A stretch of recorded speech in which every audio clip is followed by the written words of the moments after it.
Kill 'em all. Hey and welcome to Not Only Hollywood. Today I'm going to review Inside from 2007. This is a French horror slasher movie. A heavily pregnant woman gets an unexpected visit one night, and her uninvited guest is not of the friendly type. Inside has a simple plot that offers no surprises. I immediately understood why the crazy woman was terrorizing the protagonist. The story takes place inside a house, and there will be a lot of dead bodies to pick up after the crazy woman has created hell on earth for those who dare to enter the house. The two female actors deliver good role interpretations, especially Beatrice Dalle,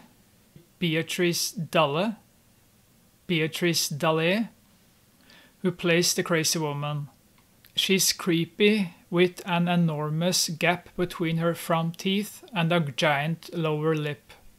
The killings and the use of violence are some of the most intense scenes I have seen in a movie. Besides the graphic scenes, it also helps to have good sound effects that amplify the violence and intensity. The sound effects are brilliant. In the most intense scenes, you hear heartbeats that increase the tension in the scenes. And the sound effects also help to create a tense atmosphere. And you sit in your chair and wait for some crazy and graphic violence. This is so fun. Come on, crazy woman, kill him! Kill 'em all. Inside has a depressing mood before all hell breaks loose. And then the blood and gore take over for the rest of the movie. The plot goes mostly on rails, but something unexpected happens towards the end of the movie that doesn't happen in Hollywood movies.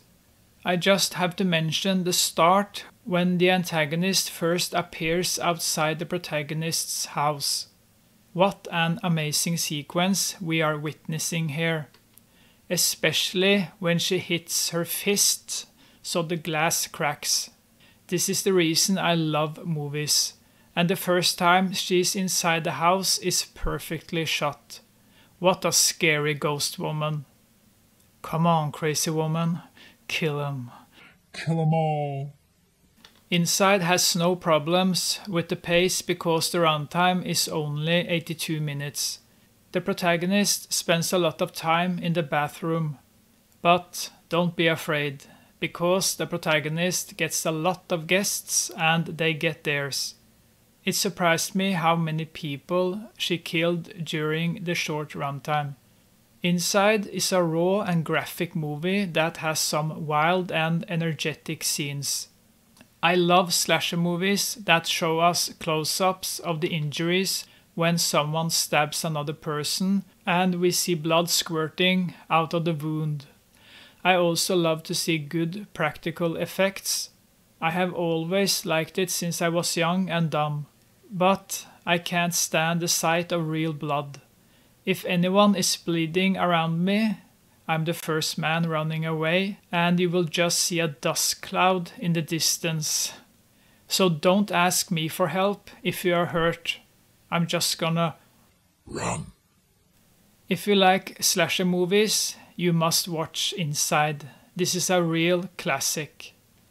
From 1 to 10, I give Inside a 10 out of 10. Thank you for watching, and I'll see you next time. And as usual, sleep well.